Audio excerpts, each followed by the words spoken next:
Sejauh ini Mas Burhan melihat sentimen publik terhadap tingkat kepercayaan dari pemerintah, segala lembaga yang dibuat oleh pemerintah, sejauh ini bagaimana Mas Burhan melihatnya? Ada revisi Undang-Undang TNI juga yang sempat mendapat protes begitu keras. Ya memang survei-survei opini publik terakhir dilakukan di Januari 2025. Jadi persis kurang lebih sekitar 100 hari setelah Pak Prabowo menjabat sebagai presiden.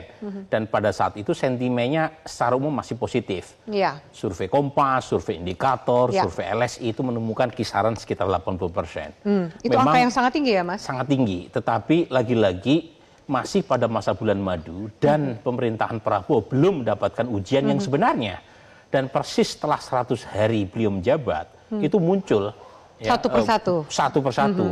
Mulai dari isu ekonomi yang belum juga tertangani dan kemudian punya implikasi, nanti Kang Ferry bisa eksplor berkaitan dengan Danantara, yang kemudian punya dampak terkait dengan merosotnya indeks harga saham, kemudian juga PHK, termasuk isu politik berkaitan dengan pro kontra yang belum tuntas berkaitan dengan RUU TNI, kemudian juga muncul isu-isu yang lain, termasuk juga LPG, kemudian juga isu demonstrasi Indonesia Gelap. Nah itu semua belum terpotret. Itu dalam semua kan bertubi-tubi datang. Betul. Gitu. Jadi memang belum terpotret. Tapi sejauh ini kalau kemudian dari amatan Mas Burhan sendiri, apakah ada perubahan karena badannya satu persatu dan juga belum ada yang terselesaikan secara signifikan?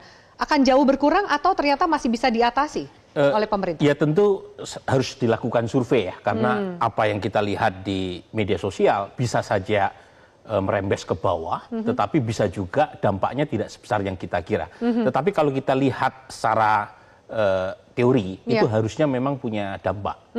Tetapi seberapa besar dampak itu mengurangi approval rating Pak Prabowo, itu tentu masih harus dibuktikan secara empirik ya. Tetapi paling tidak kalau kita tanya kepada para ahli, misalnya LPMUI kan melakukan survei ahli, bukan kepada opini publik, karena opini publik datang dari berbagai macam kalangan, termasuk 37% warga yang tidak lulus SD atau berpendidikan menengah ke bawah, yang tentu evaluasinya lebih kurang kritis ya, dibanding misalnya populasi survei LPMUI, itu yang ditanya adalah para ahli.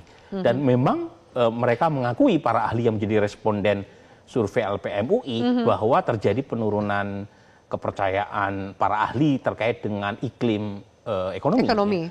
Dan itu ketemu dengan makin maraknya terutama demo-demo di kalangan kelas menengah atas, terutama lagi adalah kalangan yang berpendidikan tinggi ya.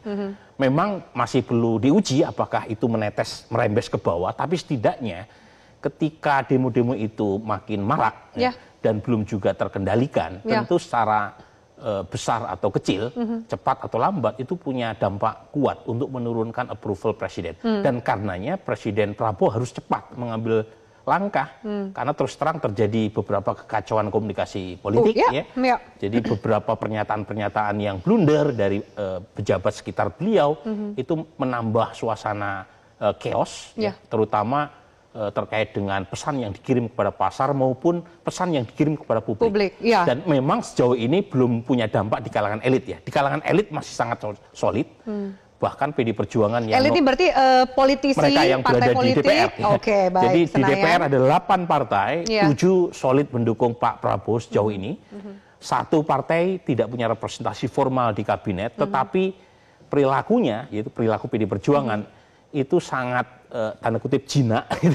Jadi di kalangan elit sebenarnya belum terlihat tanda-tanda perlawanan yang signifikan atau kritik yang signifikan. Tetapi di kalangan publik memang ada tanda-tanda yang harus diwaspadai dan harus dimitigasi segera sebelum itu punya implikasi yang sangat kritis juga terhadap soliditas elit, terutama dalam mendukung pemerintahan Dari Prabowo. Peristiwa yang terjadi, kejadian baik dari sisi politik maupun ekonomi, mana yang menurut Mas Burhan bacaannya itu yang paling signifikan atau berkenaan dengan sentimen negatif yang akan justru sentimen ekonomi yang paling saya signifikan. punya survei sejak tahun 99 sampai terakhir 2025 bulan Januari.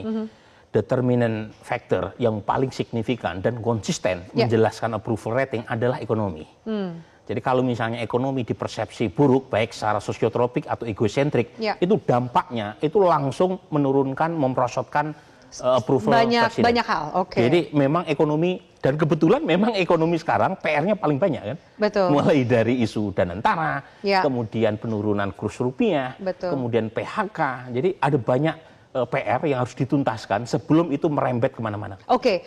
Kang Ferry, saya kembali ke Kang Ferry. Jadi Indonesia ini pasca Lebaran ini kondisi ekonominya akankah baik-baik saja atau ternyata tidak semakin baik, Kang Ferry? Saya khawatir akan memburuk. Ya kan, karena kembali lagi kalau kita lihat trennya ya, bagaimana PHK berguliran, ya kan. Yang kedua juga kalau dari kacamata yang lebih besar, bagaimana middle income class kita juga jatuh ya dari tahun 2019 sampai ini hari sebanyak dari 57 juta ke 47 juta koma sekian gitu kan ya. Nah ini kan sebetulnya kalau kita ngomong middle class adalah penopang konsumsi. Nah kita lihat juga ya impor pada saat menjelang Lebaran turun drastis ya. Nah ini semua kalau saya lihat outlooknya setelah Lebaran ini tidak akan membaik ya kan, malah bisa jadi memburuk ya, karena kita lihat juga kurs rupiah bagaimana terhadap dolar tadi. Kalau saya rasa kalau nggak BI intervensi